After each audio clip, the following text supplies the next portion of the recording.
Welcome, ladies and gentlemen, to the Square One podcast. We're taking our guests back to square one where they first started their careers or their businesses, and we're going to learn from their failures. Square One's brought to you by Omni Home Services, which represents Chattanooga Home Inspector, Elevate Home Staging Design, Nuclear Pest Control, Radon Eraser, and hopefully some more business entities in the future. I'm your host, Malcolm Godwin. Thank you for listening. Today we have super co-host Colby with Nuclear Pest Control. As always, we got Madison McCann with Speakeasy Productions. And today we are blessed with a super individual, Andrew Ball with Basement Correctors. Welcome, Andrew. Glad to be here. Thanks for having me. You know, we're going to open up with a very interesting factoid by Andrew. Andrew was held at gunpoint recently in a foreign country. We got to go back and talk about that story. Tell us what was going on. So, as all of us remember, just about a little over a year ago now, as we were watching TV and we saw the start of the war between Russia and Ukraine, you know, I was like, man, what can we do to help? And kind of giving a little bit of backstory, we've been working in the country of Romania since 1994, and I was literally sitting in my living room one night watching CNN, and they were talking about the surge of refugees leaving Ukraine, and they were bringing them to Bucharest, Romania, and they were live from the airport and from the train station there. And of course, it's a very familiar place for me. I've been there many, many times before, and I was standing in my living room watching it, and I thought, we need to go to Romania and we need to help our contacts there with the surge of refugees. Because at that point, it was 1,000, 2,000 a day coming across the border. So I immediately sent out some messages. They said, yes, we need help. We're housing them everywhere. We're running out of room. I said, when do you need us? They said, get here as quickly as possible. So we looked at the calendar, said about 5 weeks out, we can make it. So we started working on the trip, getting everything set, got our plane tickets, started raising some money, started sending supplies, started looking for areas there in Romania where we could purchase supplies. It was cheaper to do it that way than versus shipping everything there. Getting everything set up, got 13 days from the start of the trip, and our contact said there's an issue. They have shut down the Romanian border. They have dispersed most of the refugees out all over the place.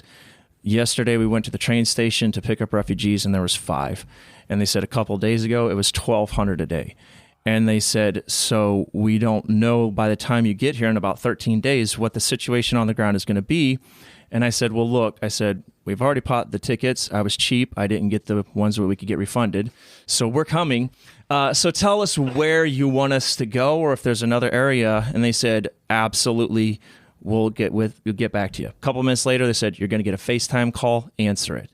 About then, a foreign number calls in, so answer, and the gentleman pops up, and he's like, very thick accents. I could tell he was a national, and he began to talk about, you know, hey, thank you so much for coming and helping us. We really appreciate this. We're in desperate need. Here's a list of the things that we need. I said, great, this is a lot of things we've already purchased. And I said, we're flying into Cluj, Romania, which is kind of in the northern part, close to the Ukrainian border. I said, how far from Cluj are you so we can kind of know transportation-wise? He said, I'm about 4.5 hours to 5 hours north of Cluj. And I was like, wait, there's only about 1.5 hours left of Romania north of Cluj. Where exactly are you at in Romania? And he says, oh, no, I'm not in Romania. I'm in Vitsnitsia, Ukraine, and I'm so glad you guys are coming in during the war to help us. And we were like, yes. And he's like, you are coming to help, right? Well, at that point, we had already made the commitment. We're like, we're coming. We'll be there. So we hung up and then immediately had a panic attack of, well, can we even do this?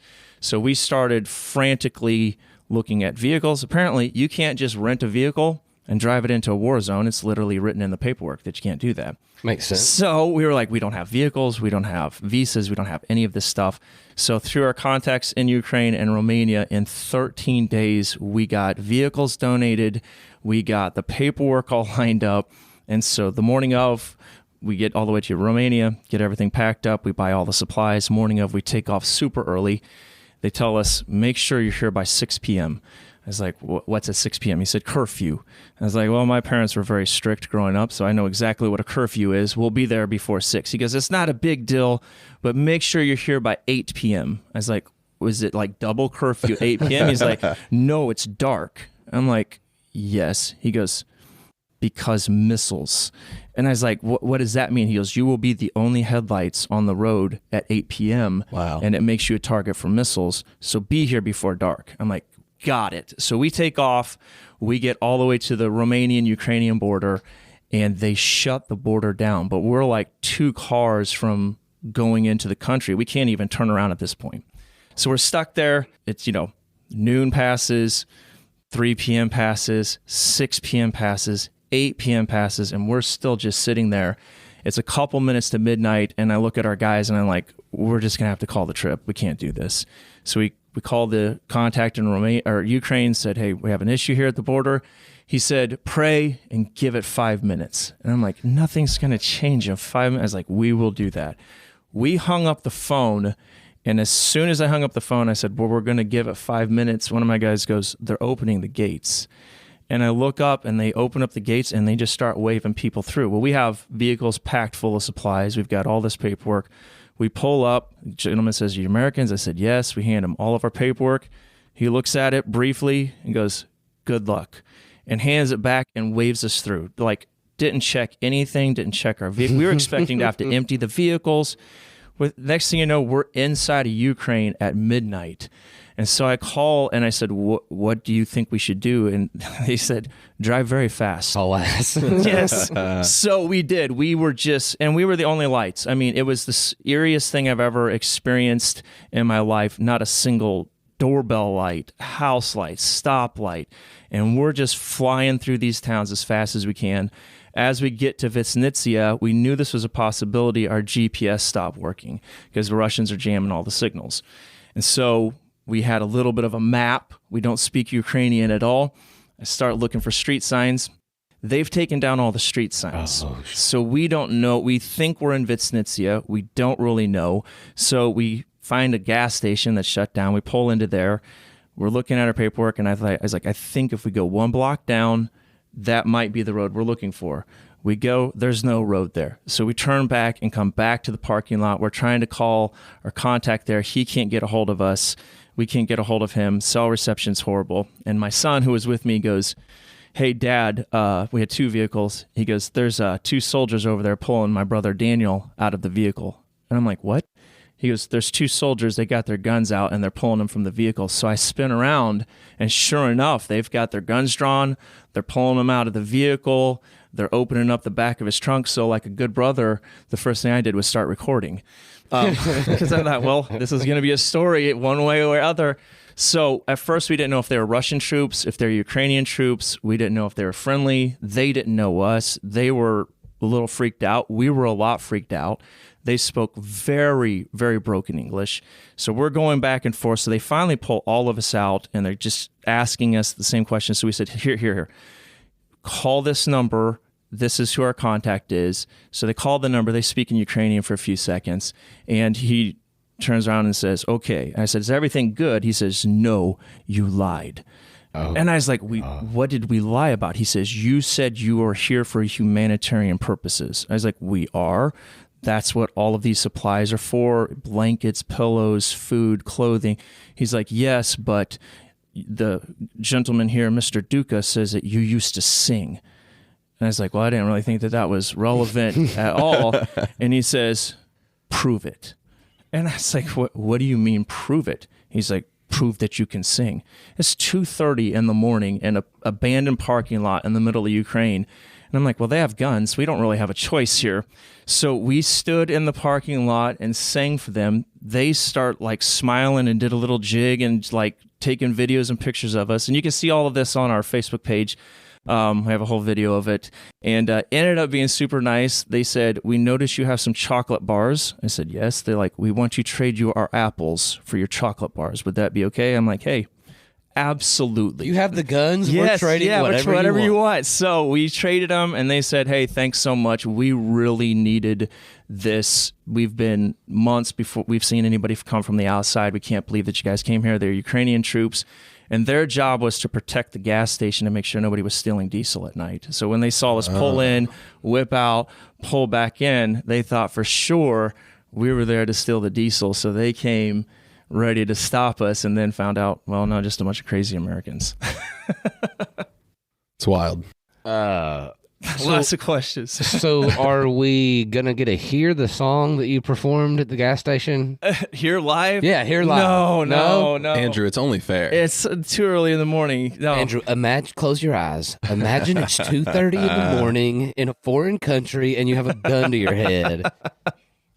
It was the worst a cappella rendition of that song. Our voices are shaky because we were still like, yeah, you're stressed. Pretty stressed out and amped up from this. Even though we knew at that point it was friendly, we were still a little nervous. Before we get on to some work questions, where can we see that video? So I used to sing in a Christian group called the Ball Brothers. And if you just literally Google us and go to any of the social media, it was, I believe it was May of the year before last, but it's one of our top videos. You should be able to go there, find the whole video. There's a little bit more on that video where as we're visiting the refugee center, air raid sirens go off. They shot some missiles that ended up going over top of us, but we had to take shelter for a little while. I had no idea where the missiles were going to land, and I don't think the Russians knew either. I think they were just lobbing them over wherever. So the Ball Brothers on any of the social medias, and you can find not just that video, but a lot of other videos of stuff that we've done over the years. That's super awesome, Andrew. Tell us a little bit. I know what you do. I know why I like hanging out with you and like your company. But tell us a little bit about Basement Correctors, how it started, how you got into that, and why it is what it is now. Yes. So the way that I got into it was I was homeschooled, and the longer you listen to this podcast, everybody be like, oh, that makes a lot of sense now. So when I was 14 years old, I was at home doing my schoolwork, and the phone rings. And for the kids that maybe listen to this podcast, like back then, if somebody called your house, something was up. You know, you have to Google that too, kids. Yeah, about the old landlines. Yes, what they were called. and especially if somebody called after like 8 p.m., you knew trouble was on the other end. Something had happened. So I'm like, I'll take the phone call. I don't want to do schoolwork. So I ran over there, answered it. It was my uncle's company, and he said who did this type of work back in Illinois. He said, this is what he told me. The guy went to the truck to grab some tools and just walked home. And I'm shorthanded. Can you come help us today? And I'm like, absolutely. And my parents are like, you have schoolwork. So a little bit of bargaining back and forth. I said, here's what I'll do. I'm going to go work, and then I'm going to do my schoolwork at night. And they said, okay, we'll let you do that temporarily. So I did that for a little bit. I wasn't keeping up on my schoolwork end, so they made me come back. But during the summers, I would work doing the construction stuff. And then when I turned 16, I was able to purchase my own vehicle. And so I did say, hey, can I do this where I work during the day, do my schoolwork at night, as long as I keep it up? And so that's what I did. So started doing that for years in Central Illinois. Of course, every winter we would shut down because of the snow and ice. And so I would transition then into a lot of video graphics, website design, because you could just sit at a computer all day and do all that kind of stuff. Little did I know that a lot of those skills would come back later in life. So in about 2005, when I decided to get out of Central Illinois, I went and looked at Nashville to see if that was a place I could relocate. Just didn't really fall in love with the city. And I think partly because my vision of Nashville and what Nashville is was kind of different. I had this movie style vision of it. Came down to visit Chickamauga, Georgia, where my dad, who had been a minister of music for years, had taken a church there, fell in love with this entire area and decided this is where I wanted to relocate. That's super cool.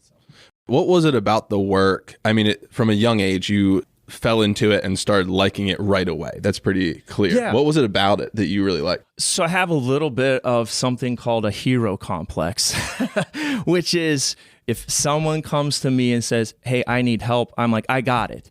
And they're like, we haven't told you what the problem is. I'm like, doesn't matter, I have it. Right. And so the job of coming into houses and places where the customer is at their wit's end and doesn't know how to fix whatever's happening, or, a lot of times is afraid to go into a crawl space or something like that, it just kind of clicked with me because I'm like, we can fix this. And not only can we fix it, we're willing to be the best at of anybody around that's doing it. And so it was the figuring out what the problem was, figuring out the solution, and then addressing it and correcting it so that way the customer was happy. And that really kind of satisfied that hero complex side of me. But that also sometimes where your greatest strength is also your greatest weakness as well. So we know that the work is very needed in Illinois and in here to waterproofing crawl spaces, and you also do foundation repairs, right? Yes. Mm-hmm. Yeah. That's a big thing here. So if you do have a crawl space, peek your head in there, take a sniff, and if it smells musty, you probably need to give Andrew a call. Yes. Andrew, our target audience is aspiring entrepreneurs and, people that are trying to make it work. And what we find is there's a lot of stuff out there that's like fluff that says, hey, it's great, it's awesome, you should do this. Tell us, I love your answer here. It says, so we want to focus on a failure that you've learned from, and your answer, I got to just read it. Your answer here says you had a lot of success in a social media career when you were singing, and it turns out a ton of people want to watch you sing, but not waterproof a basement. Yes, yeah.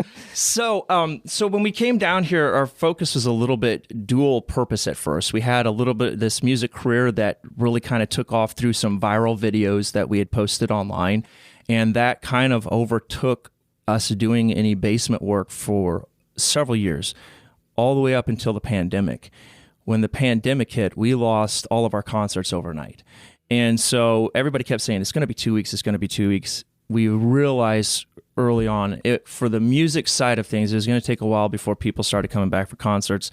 And so my thought was, well, hey, let's really start pushing the basement business and get that going stronger so we have that source of income, because we knew we could make it about 6 months, but I'm like, we may be looking at a year, 2 years before concerts are back to full strength.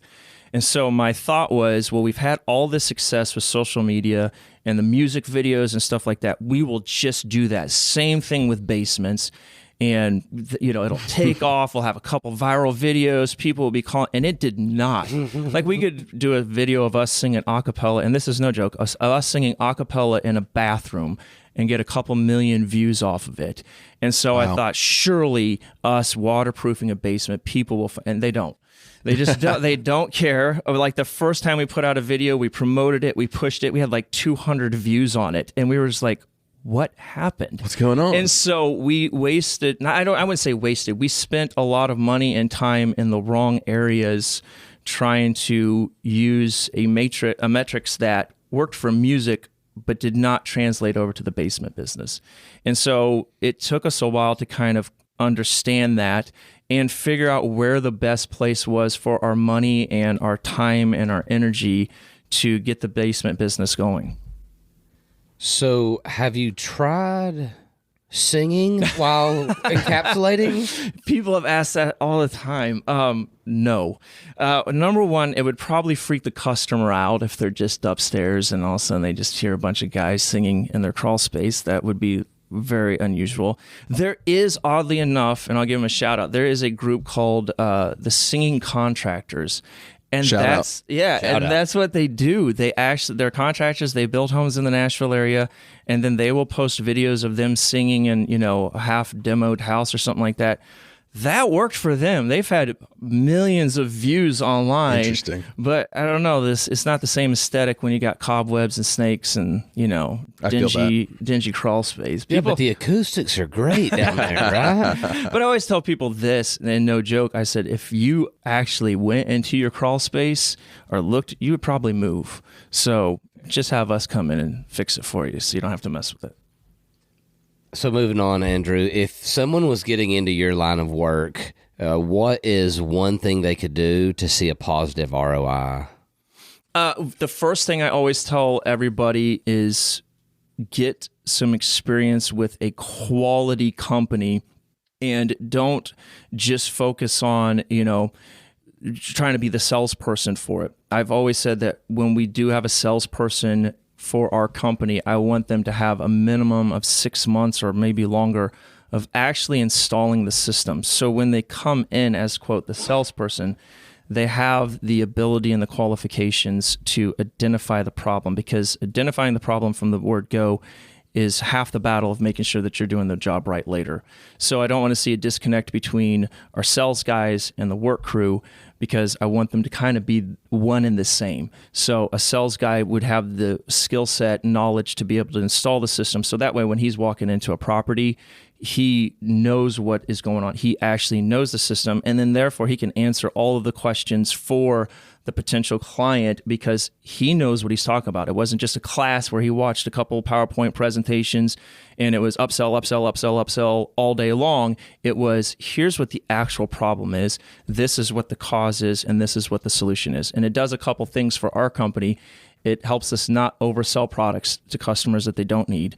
And then also make sure that we are actually tackling the root cause of what is causing the issues in their basement or crawl space. So that way they have a permanent solution. We're not just guessing. We're not just trying to see how high we can push the price point, but actually trying to fix and address the issue. So the experience side of it is crucial, so you can be a better salesperson in the end. Andrew, I think you hit the nail on the head there. I've even seen, and exactly what you said, a huge part of that is just education. Yes. Just telling people, hey, here's why this is happening. This is the environment we live in Chattanooga, all these things. Nothing is super out of the norm here, or maybe it is, but here's how we fix it. And this is why we're doing what we're doing. And people appreciate that. Yeah. And it was a learning curve for the first little bit from Illinois to Chattanooga, because we do have two completely different soil types. So Illinois, very thick, deep, black, rich dirt. Used to be swamplands back in the day. So it's very rich in minerals. It's great for crops, plants. Well, we have corn everywhere. We would have to get Everywhere. 2, 3, yes, everywhere. We would have to get 3-4 inches of rain over a short window of time to really build up hydrostatic pressure, which is a fancy word for water table, to start intruding into basements and crawl spaces and all that kind of stuff. We have that same effect here in the Chattanooga area with 1 inch or 2 inches of rain. And it's because we have the very thick clay here. It does not absorb as fast. It creates kind of a pan effect. And so 2 inches of water here is the equivalent of 6 inches of rain in central Illinois. And then we have also kind of a different thing. First time I got a basement job to straighten a basement wall, we always dug those out by hand in Illinois. Just black dirt. Grab a couple shovels, 3 or 4 hours, you're good to go. First job I got here, I was like, all right, here we go. Grabbed a shovel, threw it into the ground. I'm like, what did I just hit? That feels like concrete. So got a pickaxe out, and I'm just wailing on this, and we worked for 2 hours and had not made a scratch in this. And we're like, stop what we're doing, call in an excavator, have them dig it out. But the problem was I had not priced the job for that. So we lost our shirts on it. And I thought, well, maybe we just hit a bad area. And then I kind of started just really doing some education and some research. I'm like, no, that's everywhere down here. You dig 2 inches, you're going to hit a rock somewhere. Everywhere's a bad area. Yeah, and so that was a learning curve way back at the beginning of understanding how the rain affects the areas here differently, how the soil is a lot more hard. I mean, if we did a crawl space in central Illinois, you would just dig it out with a shovel for your sump pump and sump pit. There's times here where I literally have to bring in a mini jackhammer, and we're jackhammering out rocks inside of a crawl space that are bigger than the house sometimes. And that was a whole different work level that I wasn't anticipating. Also, Illinois, to hear that was different, and this is talking about the name of our company, we were 80% basements in central Illinois. Come down here, I was like, Basement Correctors is our name. We do like 80% crawl spaces here in the Chattanooga area. And so if I could go back and change one thing, I'd probably maybe make my name a little more inclusive of the crawl space side of things. But most people don't give us too much grief over that. They understand that it's kind of all related. You say learn the industry or the actual job, right? Yes.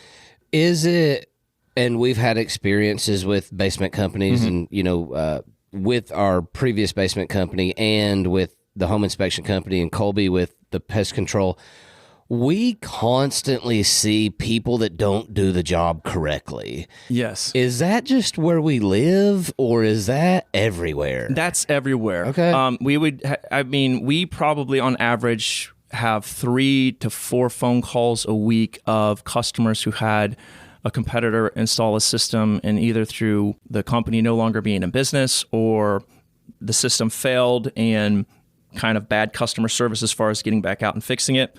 They call us in and have us come in, a couple of times they said, we don't trust them to touch our house anymore. What do we need to do to fix this? The same thing happened in Illinois.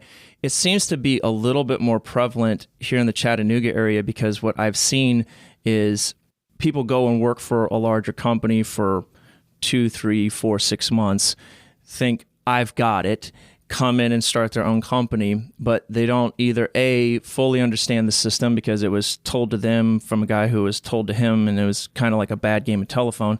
You look at it, you're like, the original system was probably decent, but now this has been passed down 6 different times.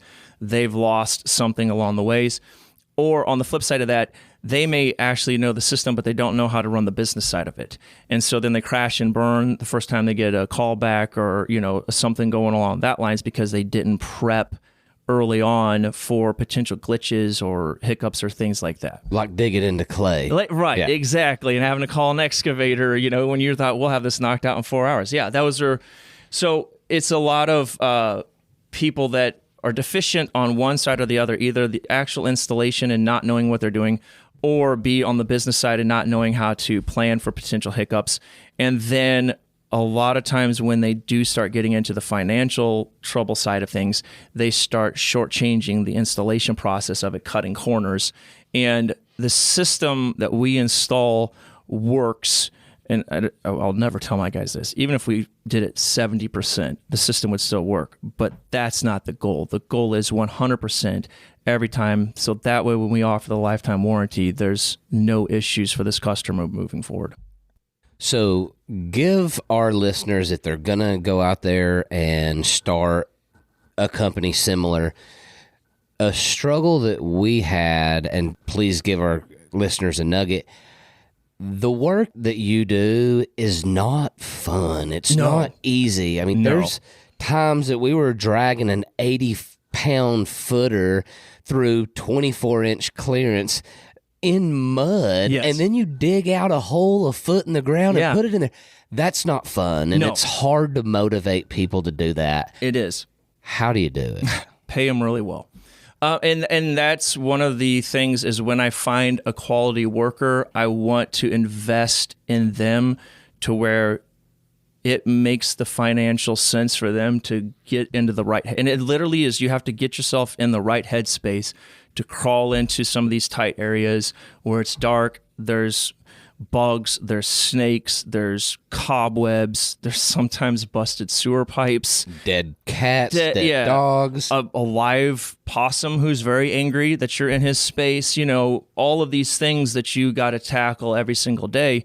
And it does wear on you mentally. The other thing that we always say is we try to plan times off for our guys to have those times to rest, recoup, and kind of clear their head.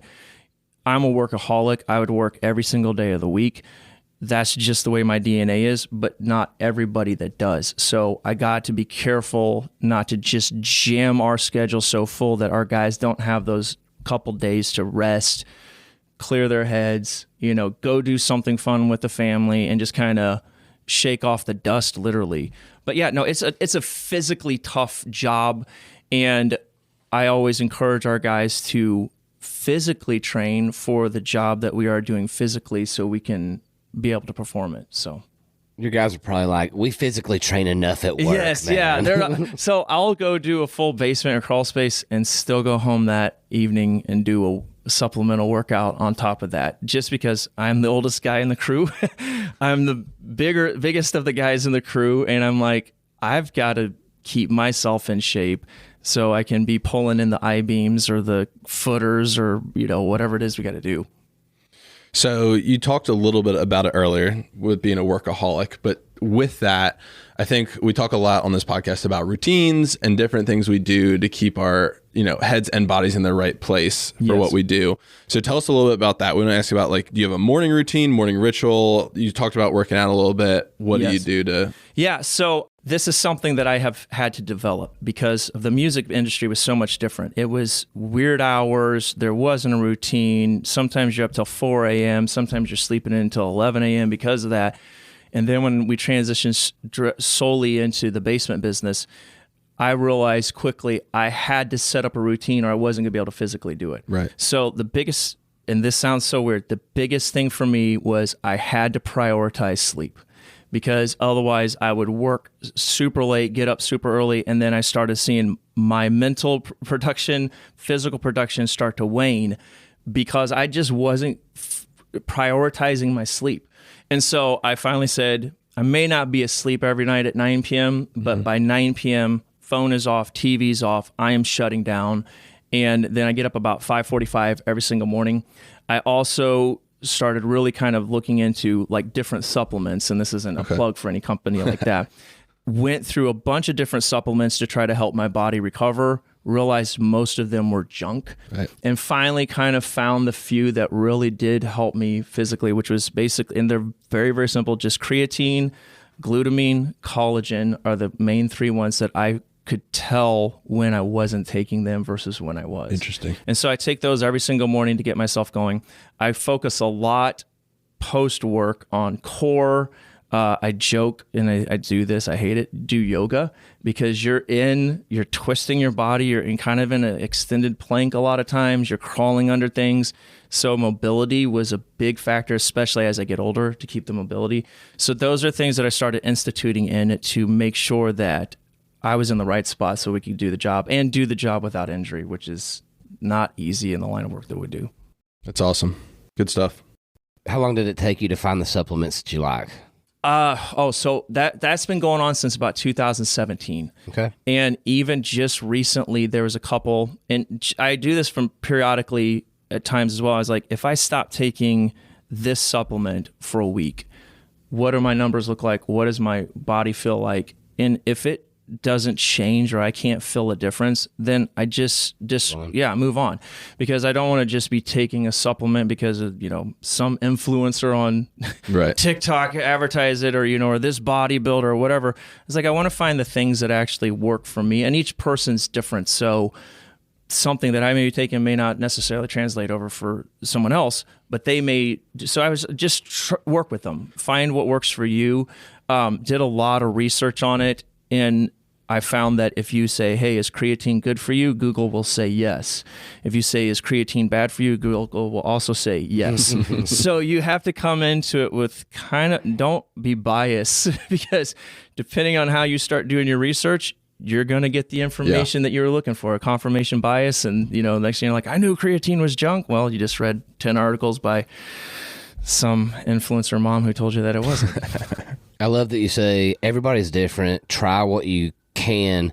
We've had a couple friends recently get into triathlon training with us. Yes. And you're right. Like, they're like, hey, I'm trying this. And it's like, what works for you is great. And that's what you got to focus on. Yeah. I mean, that might not be over here. You might love the salt. This guy doesn't, whatever it is. So, definitely get outside of your comfort zone if you have to figure out what's going to make you feel good.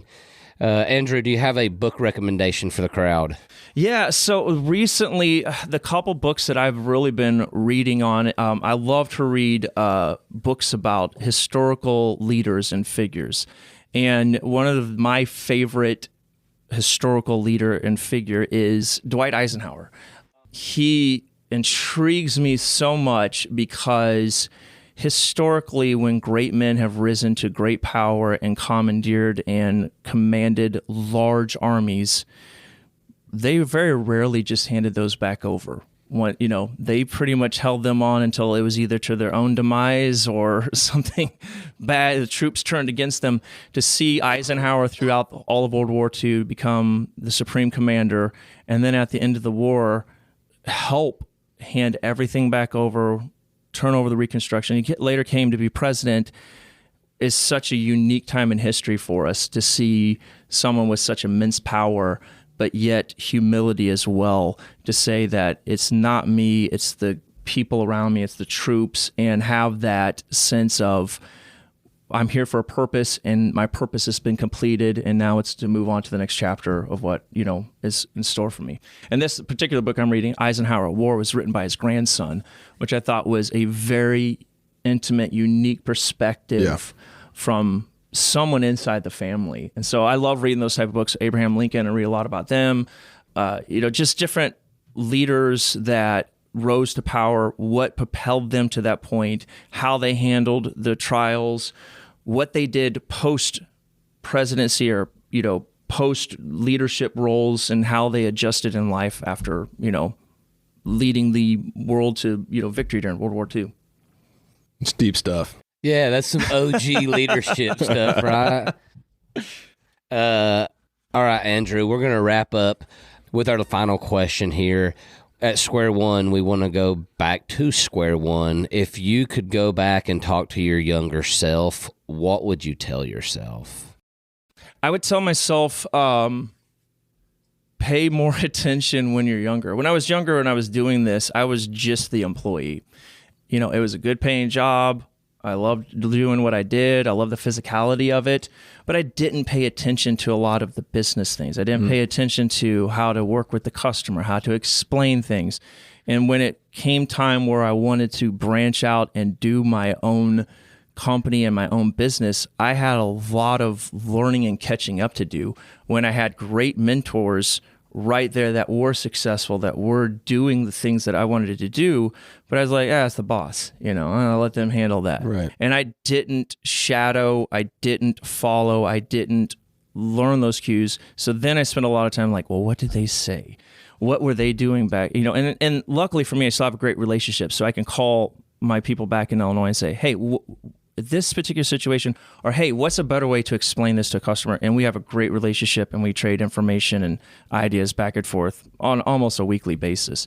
So that helped, but I wish I would have paid more attention when I was younger. So I just kind of had those things and didn't have to study so hard and ultimately make mistakes. I remember the first couple times, it was my first time to do a bid for a customer, and I thought I knew everything. And first bid, gentleman asked me a question about my vapor barrier, and my response was, it works. And I'm like, oh man, that was a horrible answer. And I knew the answer, but I just froze in the moment. And so then I had to go back and I need to have these on the tip of my tongue, so when they ask these questions, I can give them a concise, easy answer, not get too deep in the woods to where their eyes just glass over. And then I recently started working on finding analogies that apply to what we do that make it easier for the customer to understand. Because if you look at them, say hydrostatic pressure, they're just like, what is that? Blank stare. So then we kind of explain it. One of the best examples I've used lately is when I do come in behind either something that the customer tried to do themselves and couldn't get it to work, or another company, a lot of times I say, well, I always try to encourage them to say, hey, you're on the right track. Just these couple small things, we can get it there for you. Or I'm like, what happened here was the equivalent of basically sticking a Band-Aid on the side of the Titanic. So it looks like somebody did something. It did not address the root issue whatsoever. And that's why water's still pouring into your basement. Nice. I like that analogy. It's typically accurate. Andrew, where can people find you? You can find us on all the social medias at Basement Correctors. We also have a website, basementcorrectors.com. If you go to our website, it actually has a live chat feature that comes directly to me. So if you have questions, comments, concerns, you can go directly to our website. It comes to me, alerts my phone. I can respond usually within a couple seconds unless I'm holding up a structural I-beam and can't get to my phone. How about a phone number? Best phone number is 423-883-4521. And the Singing in Ukraine at 3 a.m, that's not going to be on that social feed, or it is? I don't that's remember. So I think that's on the Ball Brothers. I think we did maybe cross-post it on the Basement Correctors social media, but you can find that on the Ball Brothers pretty easily. Cool. Thanks again, dude. Thank you. Thank you for listening to the Square One podcast, brought to you by Omni Home Services. We represent Chattanooga Home Inspector, Nuclear Pest Control, Elevate Home Staging Design, Radon Eraser, and hopefully more business entities in the future. We release a new episode every Thursday. If you like this episode, share it with your friends, neighbors, real estate agents, or whoever. Make sure you subscribe to Spotify, Apple, or wherever the hell you listen to your podcasts.